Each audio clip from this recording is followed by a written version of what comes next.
અને વાત કોનું નહીં ખરીદવાની? અરે અમારે ડીએપી ખરીદવાના પૈસા નથી, કોનું ક્યાંથી ખરીદશું અમે?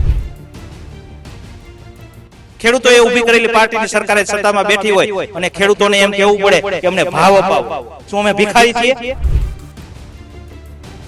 એટલે મોંઘવારીના લેવલમાં અમારી જે માંગણી છે કે કપાસના 3000, મગફળીના 2500, ઘઉંના 1100 એમ ટોટલી ખેત ઉત્પાદન જણસીના ભાવ સરકારશ્રી અપાવી દે. અમે એને બે હાથ જોડીને વિનંતી કરી છે કે ભાઈ અમને તમે કાગડિયાના કુંડાળામાં નાખોમાં અને અમારી માંગણી પૂરી કરો, નકર આવતા દિવસોમાં અમે મોટી સંખ્યામાં ભેગા થાશું અને તમારી આબરૂના ધજાગરા થશે. અને ટેકાના ભાવ તો અમારે હકીકતમાં હેરાન પરેશાન થવાની એક યોજના છે. કે પક્ષો, રાજકીય નેતાઓ કે ખેડૂતોને ઉપયોગ કરી મીટિંગો કરી પોતે ચૂંટાઈ જાય છે. ચૂંટાણા પછી 99.99% ખેડૂતો સામુ જોતા નથી. અને તાજેતરમાં આ રાસાયણિક ખાતરનો 600 થી 700 રૂપિયાનો બેફામ ભાવ વધારો, અમારી એમ કહો કે કમર તોડી નાખે એવો ભાવ વધારો છે. 80 કરોડ જનતાને મફતમાં ખાવાનું આપે છે, કોણ આપે છે? હું આ લોકો કોઈ મૂલ્ય જાય છે? ખેડૂત પાસેથી સસ્તું લેવું છે. ખેડૂત પાસે 450 થી 500 રૂપિયામાં ઘઉંમાં ટીપાય છે, ચોખાનો ભાવ નથી, મકાઈનો ભાવ નથી, કોઈ પણ ખેત પેદાશનો ભાવ નથી. તો ખેડૂત પાસેથી મફતમાં લઈને મફતમાં દેવું છે અને માથે હાથ રાખી શકે અમે ગરીબ માણસોને ખાવાનું પૂરું પડે. કોઈ દીકરીને કોઈને ખેતીમાં દેવી નથી. શા માટે? બાપ દાદાની મિલકત છે છતાં પણ કેમ કોઈ ખેડૂતનો દીકરો પોતાની દીકરી ખેતીમાં નથી દેતા? કારણ કે આ ખેતનો ધંધો સામે કઈ વધતું નથી. 140 કરોડ જનતાને 100 થાળીમાં 2 ટાઈમ જમવાનું પૂરું પાડતો હોય ને તો આ ખેડૂતનો દીકરો છે. જો આ ખેડૂતોએ ઉત્સાહ કર્યા ને તો રોડ માંથી બધાને આવવાનો વારો આવશે, બધાને ભીખ માંગવાનો વારો આવશે. પણ નોટબંધી, જીએસટી, કોરોના આ એક ષડયંત્રનો હિસ્સો છે કે લોકોને ખાવા માટે ખીચડી નહીં રહેવા દેવા. તમે કઈ વિચારી ન શકો. ખેડૂતોએ, જનતાએ જાગવું પડશે અને ખુદ આવવું પડશે અને 18 વર્ષને એક થઈને રહેવું પડશે અને નેક થઈને રહેવું પડશે, તો જ એનો બદલાવ આવશે. કે ભંગારનો ભાવ 45 રૂપિયા છે તો તમારા ઘઉંનો ભાવ 20 રૂપિયા કેમ છે? તો મારી બે હાથ જોડી અને દરેક ખેડૂતોને નમ્ર વિનંતી છે કે તમારા હક માટે લડતા શીખો. વધતી જતી મોંઘવારીના કારણે સામાન્ય જનતા હવે ક્યાંક પીસાઈ રહી છે. હું તમને અત્યારે દ્રશ્યો બતાવીશ. રાજકોટ બેડી માર્કેટિંગ યાર્ડના છે કે જ્યાં ખેડૂતો છે તે ભેગા થયા છે. ખેડૂતોની એક મીટિંગ થવા જઈ રહી છે અને મીટિંગનો મુખ્ય ઉદ્દેશ્ય એ છે કે ક્યાંક પોષણક્ષમ પૂરતા ભાવ મળે અને જે વધતી જતી મોંઘવારી છે તે ક્યાંક અટકે અને જે સામાન્ય માણસ છે, જે મધ્યમ વર્ગ પરિવાર છે તે ક્યાંક આ મોંઘવારીમાં પીસાતો જોવા મળી રહ્યો છે અને મોંઘવારી અટકે તો તેમનું જીવન છે તે ક્યાંક આગળ વધતું જોવા મળે. આપણે અહીં એકઠા થયેલા ખેડૂતો સાથે જ સીધી વાત કરશું. શું નામ છે ભાઈ તમારું? મારું નામ પ્રવીણભાઈ ગાંડુભાઈ પડારિયા, ગામ સોઠા, તાલુકો કાલાવડ, જિલ્લો જામનગર. શું કહેશો, આજે ખેડૂતની એક મીટિંગ થવા જઈ રહી છે અને શું છે મુખ્ય ઉદ્દેશ્ય? આ ખેડૂતની મીટિંગ ખેત પેદાશોના મોંઘવારી પ્રમાણે ભાવ મળવા જોઈએ, ખેડૂતોએ મેળવવા જોઈએ અને સરકારશ્રીએ અપાવવા જોઈએ એ બાબતે અમે આ મીટિંગનું આયોજન કરેલ છે. ખાસ કરીને તો અત્યારે કેવા ભાવ છે અને તમારી આવશ્યકતા કેવા ભાવની છે? હકીકતમાં અમારી માંગણી એવી છે કે 1 ખાંડી મગફળી 1 તોલું સોનું જે લેવલ હતું એ પ્રમાણે ભાવ મળવા જોઈએ. પણ ખરેખર જે આ દશકા પહેલા જે ચીજ વસ્તુના ભાવ હતા, હું વાત કરું કે એક ટ્રેક્ટર 3.5 લાખમાં આવતું એના 7.5-8 લાખ થયા, એક 2 વ્હીલ બાઇક 45-50 હજારમાં આવતું એના લાખ થયા. એવી રીતે પેટ્રોલ ડીઝલના ભાવ પણ ડબલ થયા છે. એવી રીતે અમારી પાણીની મોટર 7-7.5 હજારમાં આવતી એના 15 થી 20 હજાર થયા છે. તો હકીકતમાં 15-20 વર્ષ પહેલા જે અમને ખેત ઉત્પાદન જણસીના ભાવ મળતા, હું વાત કરું કે ઘઉં આપણું અનાજ એ 450માં જ વેચાણ થતું, અમે વેચતા. તો આજની તારીખમાં પણ 400 થી 450 છે. એવી રીતે મગફળી પણ હતાના એના ભાવ છે. તો ટોટલી ખર્ચનો હિસાબ ગણતા અમને હકીકતમાં અમારા હાથમાં કોઈ નફો રહેતો નથી. અને તાજેતરમાં આ રાસાયણિક ખાતરનો 600 થી 700 રૂપિયાનો બેફામ ભાવ વધારો, અમારી એમ કહો કે કમર તોડી નાખે એવો ભાવ વધારો છે. તો અમારી ખરેખર હવે ખેત પેદાશોનો ભાવ, હું વાત કરું કે કપાસના 3000, મગફળીના 2500, ઘઉંના 1100 એમ ટોટલી ખેત પેદાશોનો ભાવ અમને મળે અને સરકાર અમને અપાવે તો અમારે આ 2000 PM સહાય યોજના કે એની કોઈ સબસિડીની સહાયો કે આ ટેકાના ભાવ, અને ટેકાના ભાવ તો અમારે હકીકતમાં હેરાન પરેશાન થવાની એક યોજના છે. અમને કાગળિયાના કુંડાળામાં નાખી અમારે 7 કામ મૂકી અને 2 દિવસ 3 દિવસ એ લાઈનમાં ઉભું રહેવાનું. અહીંયા ભ્રષ્ટાચાર થાય છે. કોઈ વળી સેજે ફેરફાર હોય તો રિજેક્ટ કરે છે. એમાં વળી પૈસા આપી તો કે કાંઈ વાંધો નહીં લઈ લે. એટલે હકીકતમાં અમારી ખેડૂતોની માંગણી છે કે પોષણક્ષમ ભાવ મળે તો અમારે આની 97 જાતની એકય મફતની સહાય નથી જોતી. માત્ર ને માત્ર અમારે પોષણક્ષમ ભાવ, ખેતીમાં પિયત પાણી અને જરૂરિયાત મુજબ વીજળી, આ 3 જો અમને મળી જાય એટલે અમે હકીકતમાં સામેથી 2000-5000 સરકારને ફંડ આપશું. અમે ધૂળમાંથી ધાન પેદા કરવા વાળા, સોનું પેદા કરવા વાળા ખેડૂતો છીએ, પણ અમને મોંઘવારીના લેવલમાં જે ભાવ નથી મળતા એના લેવલમાં ખરેખર બીજી જણસીના ભાવ બેફામ વધ્યા છે. તો ખેતી કરવા કોઈ ખુશી નથી. હકીકતમાં મજૂર વર્ગ પણ ખેતીમાં ટકી શકે એમ નથી, કારણ કે એને પણ મજૂરી 200, 300, 400 રૂપિયા ન પોસાય. અત્યારે મોંઘવારીના લેવલમાં એને પણ મજૂરી મળવી જોઈએ, એનો પણ હક છે. તો મજૂરો પણ એમ કહે છે ભાઈ અમને આ ચોથા ભાગે નથી પોસાતું, અમને આ ત્રીજા ભાગે આપો, 33% આપો. એ લોકો પણ એનો હક છે. પણ અત્યારે હકીકતમાં 33% જો અમે આપી તો અમારી પાછળ અત્યારે પણ વધતું નથી. અને આ 33% કે જે 30%ની માંગણીમાં હકીકતમાં ખેડૂતોના હાથમાં કાંઈ વળતર રહેતું નથી. એટલે મોંઘવારીના લેવલમાં અમારી જે માંગણી છે કે કપાસના 3000, મગફળીના 2500, ઘઉંના 1100, એમ ટોટલી ખેત ઉત્પાદન જણસીના ભાવ સરકારશ્રી અપાવી દે. અમે એને 2 હાથ જોડીને વિનંતી કરી છે કે ભાઈ અમને તમે કાગળિયાના કુંડાળામાં નાખોમાં અને અમારી માંગણી પૂરી કરો. નકર આવતા દિવસોમાં અમે મોટી સંખ્યામાં ભેગા થાશું અને તમારી આબરૂના ધજાગરા થશે.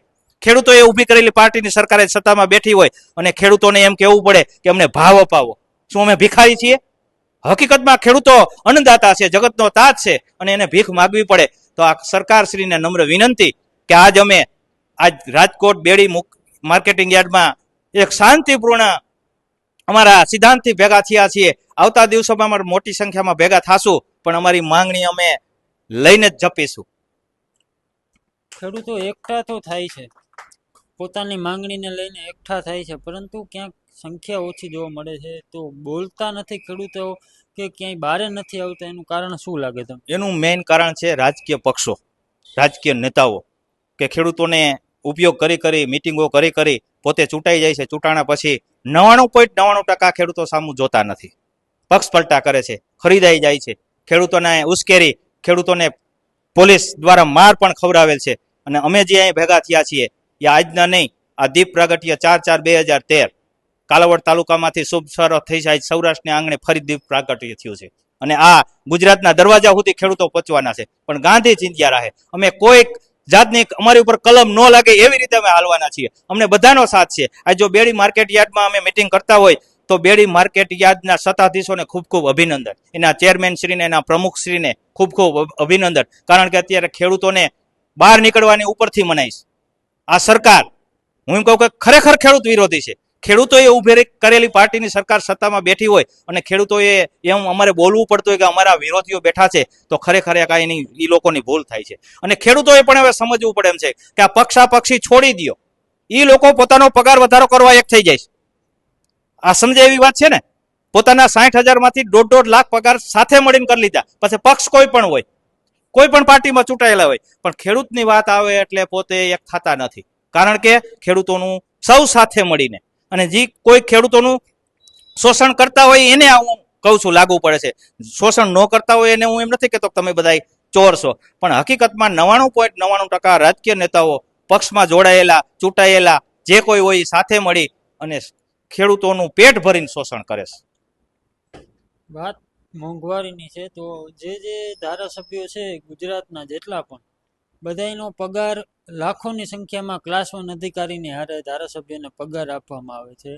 હાઈફાઈ બંગલાઓ છે તે ગાંધીનગરમાં આપવામાં આવે છે ને તેનું ભાડું પણ માત્ર ને માત્ર 37 રૂપિયા જેટલું છે. આની સામે ખેડૂત કઈ રીતે? હવે એ વાતમાં પડીને ભાઈ, તો અમારો આખો મુદ્દો ડાયવર્ટ થાય કે એ લોકો હકીકતમાં એનો પગાર જ હોવો જોઈએ. અમે એમ નથી થતા કે ન હોવો જોઈએ, નિયમ મુજબ હોવો જોઈએ. હમણાં જ 8મું પગાર પંચ આવે છે, બધા અધિકારીઓને, નોકરીઓને, અમને કોઈનો વિરોધ નથી. પણ અમારી એક જ વાત છે, જે મોંઘવારી વધે છે એ લોકોના પગાર વધે છે, એવી રીતે અમારા ખેત પેદાશોના મોંઘવારી પ્રમાણે ભાવ મળવા જોઈએ. અને અમે હવે ખેડૂતો મેળવવા માટે આગળ વધશું, એક થાશું, ગાંધી ચિંધ્યા રાહે. કોઈને તકલીફ ન પડે, તંત્રને, સરકારને કે વિરોધ પક્ષને કોઈને અમારે તકલીફ દેવી નથી. અમારી મોટી ભૂલ છે કે અમે રાજકીય પક્ષો પાછળ દેશ આઝાદ થયા પછી આ રાજકીય ખૂટિયાઓને પેદા કરવા પાછળ અમે બહુ મોટી ભૂલ કરીશ. ચોક્કસથી બીજા પણ અન્ય ખેડૂતો છે તેમની સાથે વાત કરશું. એક બાજુ મોંઘવારી છે, પેટ્રોલ ડીઝલના પણ ભાવ હાલમાં હમણાં વધ્યા છે, જોયું છે આપણે. એક બાજુ આપણા પીએમ નરેન્દ્રભાઈ મોદી છે તે ગુજરાતને અપીલ કરી છે જામનગરમાંથી કે ભાઈ બને ત્યાં સુધી પેટ્રોલ ડીઝલનો ઉપયોગ ઓછો કરો, ઇલેક્ટ્રિક વાહનોનો ઉપયોગ કરો, સોનું ઓછું ખરીદો. તમે કઈ રીતે જોવો છો? કોઈ પણ નેતા કે આગેવાન કોઈ પણ વાત કરે પહેલા અનુકરણ એને પોતાને કરવું જોઈએ. ગાંધીજીએ આપણા દેશના લોકો માટે વસ્ત્ર પહેરવા નહોતા તો પોતે પોતિયું વારીને આખા દેશમાં નીકળ્યા. ત્યારે લોકો આજે ગાંધીજીને મહાત્મા તરીકે ઓળખે છે. હવે આ બલૂનના ભૂંગરા અને ગાડીઓના સાયલેન્સર ઠરવા નથી દેતા અને જનતાને એવું અનુકરણ કહે છે કે તમે ડીઝલ પેટ્રોલ ઓછું બારો. તો પેલા પોતાએ અનુકરણ કરવું જોઈએ, પછી જનતા ઉપર એને ભાર રાખવો જોઈએ. પેલા જાતે શાંતિથી બેહી અને આ બધું પ્રવચન કે મોટા મોટા ફંક્શન કરવાની ક્યાં જરૂર છે? સોશિયલ મીડિયાનો જમાનો છે. એક જગ્યાએ બેહીન પણ થઈ શકે. તો સોમનાથ કે જામનગર કે ભાવનગર કે રાજકોટ કે મોટા મોટા મહેસાણાની બસ સોમનાથ જતી હોય, એનું ડીઝલ નહીં જોતું હોય અને એમાં 5 જણા બેઠા હોય તો એમાં ડીઝલ નથી ભરતું. અને ખેડૂતનો દીકરો ટ્રેક્ટર લઈને હાંકતો હોય અને કેલ્બો લઈને ડીઝલ ભરવા જઈએ તો પેટ્રોલ પંપ પર ડીઝલ નથી આપતા કે ભાઈ તમે ટ્રેક્ટર લઈને આવો કા બેરલ લઈને આવો. 15 કિલોમીટર ખેતર સેટવું હોય તો હું ટ્રેક્ટર આપણે ડીઝલ પેટ્રોલ પંપે ટ્રેક્ટર લઈને જવાનું, ખોટી થવાનું. એટલે ખેડૂતનું કોઈ વિચારતા નથી. માત્ર ને માત્ર પોતાની રાજનીતિ કેવી રીતે ટકે અને ખેડૂતના ભોગે રાજકારણ કેવી રીતે હાલે, ખેડૂતના ભોગે મોંઘવારી રાખવા આ સરકાર પ્રયત્ન કરી રહી છે. 80 કરોડ જનતાને મફતમાં ખાવાનું આપે છે. કોણ આપે છે? હું આ લોકો કોઈ મૂલ્ય જાય છે? ખેડૂત પાસેથી સસ્તું લેવું છે. ખેડૂતનો 450 થી 500 રૂપિયામાં ઘઉંમાં ટીપાય છે. ચોખાનો ભાવ નથી, મકાઈનો ભાવ નથી, કોઈ પણ ખેત પેદાશનો ભાવ નથી. તો ખેડૂત પાસેથી મફતમાં લઈને મફતમાં દેવું છે અને માથે હાથ રાખી શકે અમે ગરીબ માણસોને ખાવાનું પૂરું પાડી. 80 કરોડ એક તો ગરીબ માણસો આ દેશમાંથી પેદા થયા ક્યાંથી? આ કઈ રાખો ને માત્ર ને માત્ર ભ્રષ્ટાચારે. આ દેશમાં લોકો કોઈ કામ નથી કરતા એવું છે? હું બેકાર છે, બેઠા છે? બધાય મહેનત કરે, બધાય પરસેવો પાડે છે, બધાય પોતપોતાની રીતે જ્યાં કઈ જેની પાસે જે કામ છે એ કરે છે. પણ છતાં પણ દેશ કાયમીથી કાયમી ગરીબ કેમ થતો જાય છે અને આ લોકોને કેમ કાયમીથી કાયમી ફેસિલિટી વધતી જાય છે? આપણે જોઈ છે જેની પાસે બીડીના વેત નહોતા એ બંગલા લઈને બેઠા છે, જેની પાસે સકડા રિક્ષા નહોતા એ ફોર્ચ્યુનર જેવી ગાડી લઈને ફરે છે, જેને ખાવા ખેતર નહોતા એ હજારો વીઘા જમીનો એ નેતાઓ પાસે થઈ ગઈ. ક્યાંથી આવી રાતોરાત? એની પાસે કયા એવા ઉદ્યોગ છે, કયા એવા ધંધા છે? કામ તો કરતા નથી. માત્ર ને માત્ર પ્રજાના પૈસે પેટ્રોલ બારવાનું, ડીઝલ બારવાનું, એથી વિશેષ એની પાસે કોઈ કામ નથી. અને પ્રજાને ગુમરાહ કરવાની, ખોટું બોલવું, વારંવાર બોલવું અને જોરથી બોલવું, જેથી કરીને એની વાત ખોટી સાબિત સત્ય કરવા માટેના પ્રયત્ન કરશે. એથી વિશેષ બીજું કાંઈ નથી. અને જ્યાં સુધી ખેડૂત ખોટી થાય, ખોટી નહીં થાય ત્યાં સુધી ખેડૂતને ખોટ ખાવાની રહે. ખેડૂતે પેલા ખોટી થઈને સંગઠિત થવું જોઈએ, મજબૂતાઈથી પોતાનું સંગઠન મજબૂત કરશે તો જ ખેડૂતનો દીકરો ટકી શકશે. નકર ખેતી બંધ કરવાનો વારો આવશે, ગામડા ભાંગશે અને ખેતી કોઈ કરવા ખુશી નહીં થાય અને કોઈ ખેતી કરવા ખુશી છે પણ નહીં. આજે મારે મારા સંતાનને ખેતી નથી કરાવી, કોઈ દીકરીને કોઈને ખેતીમાં દેવી નથી. શા માટે? બાપ દાદાની મિલકત છે, છતાં પણ કેમ કોઈ ખેડૂતનો દીકરો પોતાની દીકરી ખેતીમાં નથી દેતા? કારણ કે આ ખોટનો ધંધો સામે કઈ વધતું નથી. આમાં કોઈ બે પાંદડે થતું નથી. રોજ કાયમી ઉઠીને ખેડૂતનો દીકરો જગતનો તાતનું બિરુદ દીધું છે, વિષ્ણુનો અવતાર કહે છે. સવારે ઉઠીને ભીખ માંગવા નીકળો હોય, તમારે 2000 નું બટકું નાખો એની લાલચ રાખીને બેઠો હોય. તમે 2000 ના હપ્તા 3 વાર કેમ નાખો છો? 6000 એક વાર કેમ નથી નાખી દેતા? કારણ કે દર 4 મહિને તમને એવો અહેસાસ થવો જોઈએ કે અમે ભિખારીની જેમ ભીખ માગી છીએ. અને ખેડૂતે એક માનસિકતા એવી કરી લીધી છે કે ગુલામીની માનસિકતામાં જીવતો એવું લાગે. ડીઝલ લેવા જવું તો હેરમાં, ખાતર લેવા જવું તો હેરમાં, સબસિડી કાંઈ પણ લેવાની હોય તો હેરમાં, તમે રજીસ્ટર કરવા જાવ તો હેરમાં, મગફળી લઈને જાવ તો હેરમાં, કોઈ પણ જગ્યાએ તમે લેવા જાવ, ધિરાણ લેવા જવું હોય તો હેરમાં. સવારે ઉઠીને ખેડૂતનો દીકરો હેરમાં ઉભો હોય, લાસાર થઈને ઉભો હોય, ભિખારી થઈને ઉભો હોય, અપેક્ષા રાખીને ઉભો હોય કોક અમને આપે ને. જગતનો તાત છે, આ દેનારો વર્ગ છે. 140 કરોડ જનતાને 100 થાળીમાં 2 ટાઈમ જમવાનું પૂરું પાડતો હોય ને તો આ ખેડૂતનો દીકરો છે. જો આ ખેડૂતોએ ઉત્સાહ કર્યા ને તો રોડ માથે બધાને આવવાનો વારો આવશે, બધાને ભીખ માંગવાનો વારો આવશે. પણ જ્યાં સુધી ખેડૂત માન મર્યાદા અને મોભામાં છે ત્યાં સુધી બધું સારું છે. અને સરકાર કોઈ પણ હોય, હું એમ નથી કીધું કે ભાજપ કે કોંગ્રેસ કે આપ જે પણ હોય, ખેડૂતો માટે કોઈએ કામ નથી કર્યું. ખેડૂતોના ભોગે રાજકારણ કર્યું છે અને રાજનીતિ સિવાય આ લોકો પાસે કોઈ પણ કામ નથી. માત્ર ને માત્ર રાજનીતિ. કોઈ પણ ભોગે, ખેડૂતના ભોગે મોંઘવારી રાખવી હોય તો ભલે, ગરીબ માણસોને દેવાનું હોય તો ભલે, ખેડૂતના ભોગે જ, બીજું કાંઈ નહીં. આજ માર્કેટિંગ યાર્ડમાં મેં ગયા વર્ષે 505 રૂપિયામાં ઘઉં વેચ્યા હતા. આ વર્ષે હું 470 માં મેં એ જ ઘઉં વેચવાનો વારો આવ્યો. ગયા વર્ષે મેં ડ્રીપનું બંડલ પેપ્સી નડીનું બંડલ 1950 લીધું હતું 1000 મીટરનું. આજે હમણાં જ આજે વાડીએ ઉતારીને આવ્યો 2650 નું આવ્યું. ગયા વર્ષ કરતા આ વર્ષે દરેક વસ્તુ મોંઘી થાય અને ખેડૂત એક એવો છે ગયા વર્ષે વેચ્યું અહીંથી આ વર્ષે સસ્તું વેચવાનો વારો આવે છે. ક્યાં સુધી ખેડૂત ટકી શકશે? ક્યાં સુધી ખેડૂત સંઘર્ષ કરશે આમાં? એટલે ખેડૂતની પણ હવે હદ થઈ છે. એટલે ખેડૂતો દરેક ખેડૂતોને હું એક નમ્ર વિનંતી કરું છું કે આપણા માટે આપણે ખોટી થવું પડશે, સંગઠિત થવું પડશે, બીજું કોઈ હાલશે નહીં. અને રાજકીય સભાઓમાં એની રેલીઓમાં જવા કરતા આપણે આપણા માટે જવાનું, જ્યારથી આપણે સારું કરશું ત્યારથી આપણો સારો દિવસ આવશે. એક મારો પ્રશ્ન તમને એ પણ છે કે પેટ્રોલ અને ડીઝલના ભાવમાં વધારો આવ્યો છે. એક બાજુ ખેડૂત છે તે પોતાના ટ્રેક્ટર માટે ડીઝલ લેવા જાય છે પેટ્રોલ પંપ ઉપર, તો તેમને ના પાડવામાં આવે છે, ડીઝલનો જથ્થો પૂરો નથી.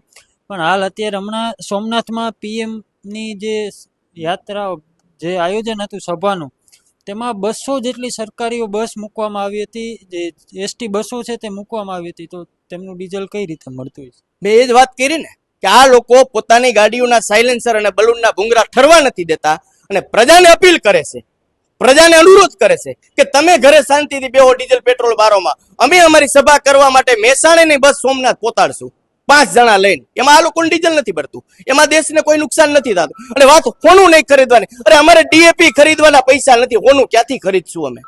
ખેડૂતના દીકરાને જ ખાતર જોતું હોય તો ખાતર મળે એમ નથી, હોનું ક્યાંથી લેવા જાય? હોનું લેવાનો સમય નથી અને પૈસા નથી. અત્યારે ખેડૂતના દીકરાને આ સિઝનમાં ખાતરની જરૂર છે. તમે ખાતર પૂરું પાડો અને ખેડૂતના દીકરાને પોષણક્ષમ ભાવ મળશે ને તો સરકારને રે ખેડૂતનો દીકરો આભને પણ ટેકો દઈ એવી તાકાત ધરાવે છે. પણ મિત્રો નહીં, આ લોકોને માત્ર ને માત્ર પોતાની રાજનીતિ કરવાની છે. જય હિન્દ, જય ભારત, જય સરદાર, જય પાટીલ. એ ચોક્કસથી ખેડૂતોમાં આક્રોશ છે તે જોવા મળી રહ્યો છે. બીજા પણ અન્ય ખેડૂતો છે, તેમની સાથે વાત કરશું. તમારું નામ શું?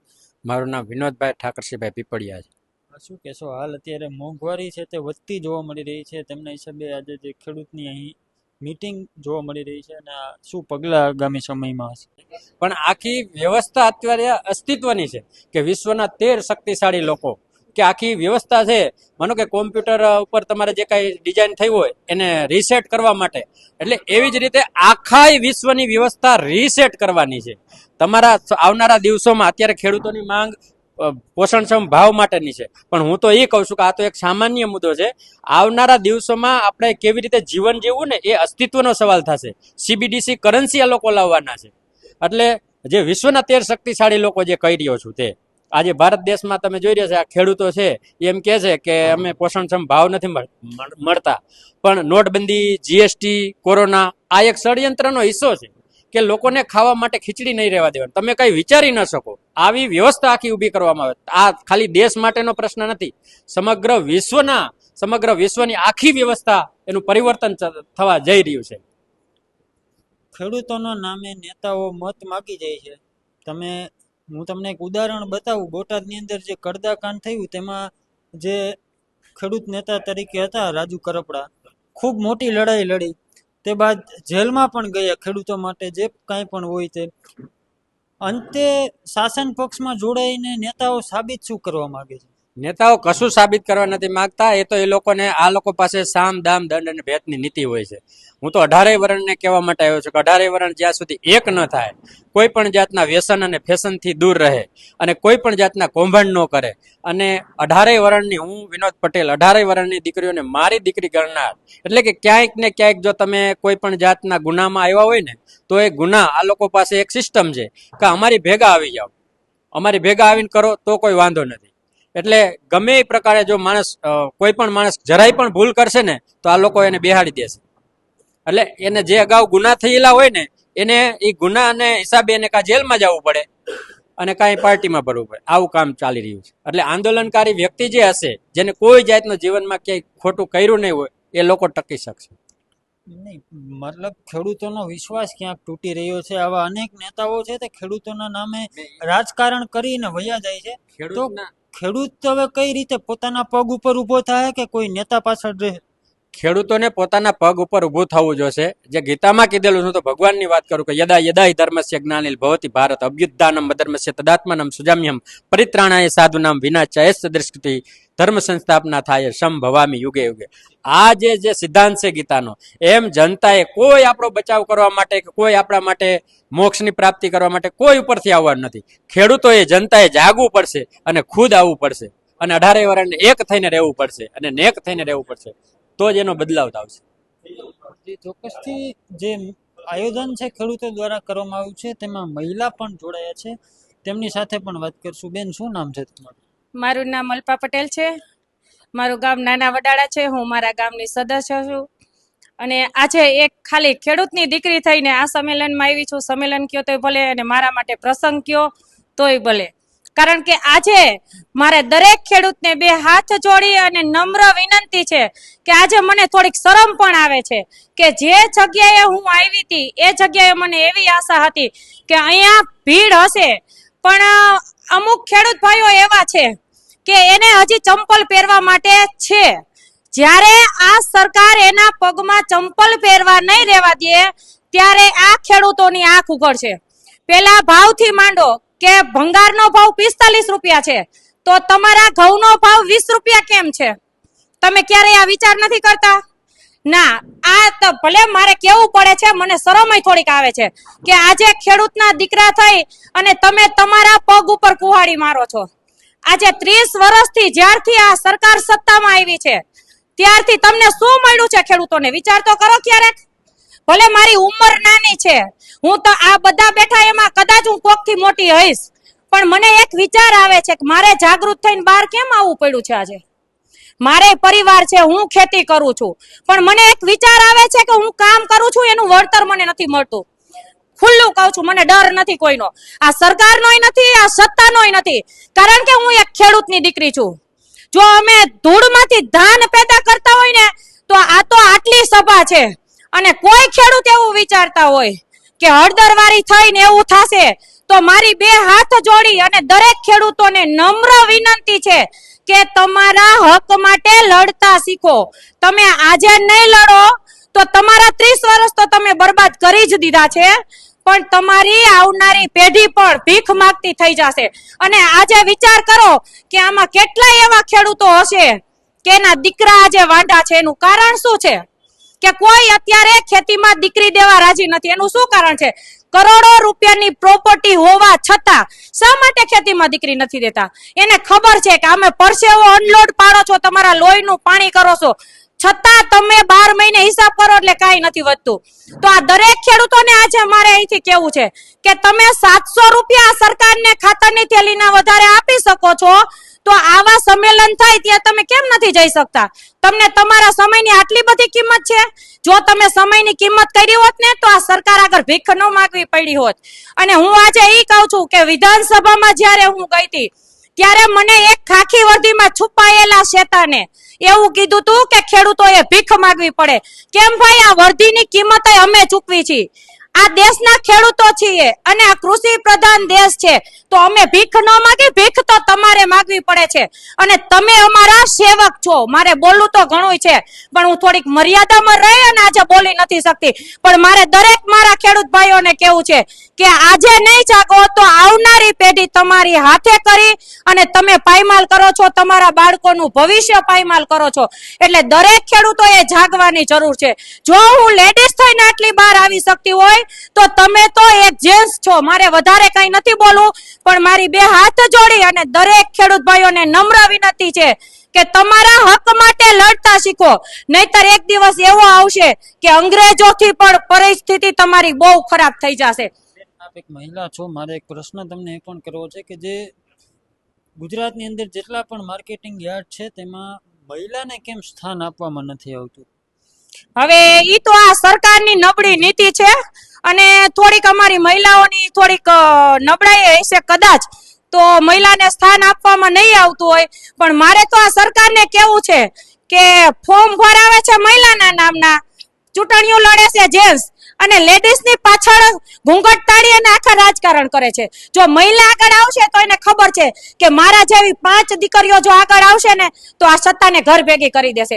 એટલે મહિલાને સ્થાન નથી આપવામાં આવતું. આ મારું ચોખ્ખું સરકારને સામે કહેવાનું છે. ચોક્કસથી એક મહિલા પણ છે તે ખેડૂત સંગઠનની અંદર જોડાયા છે, તેમને પણ પોતાનો આક્રોશ છે તે બતાવ્યો છે. બીજા એક અન્ય ખેડૂત છે, તેમની સાથે વાત કરશું. શું નામ છે કાકા તમારું? મારું નામ વાળા ભરતજી પોપટભા, ભાવનગર.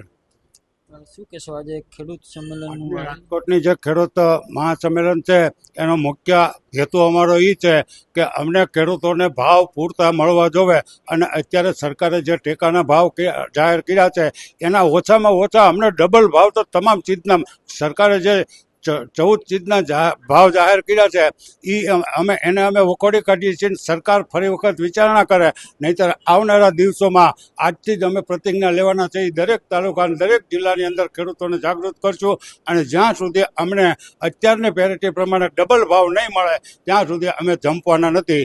જય હિન્દ, જય ભારત.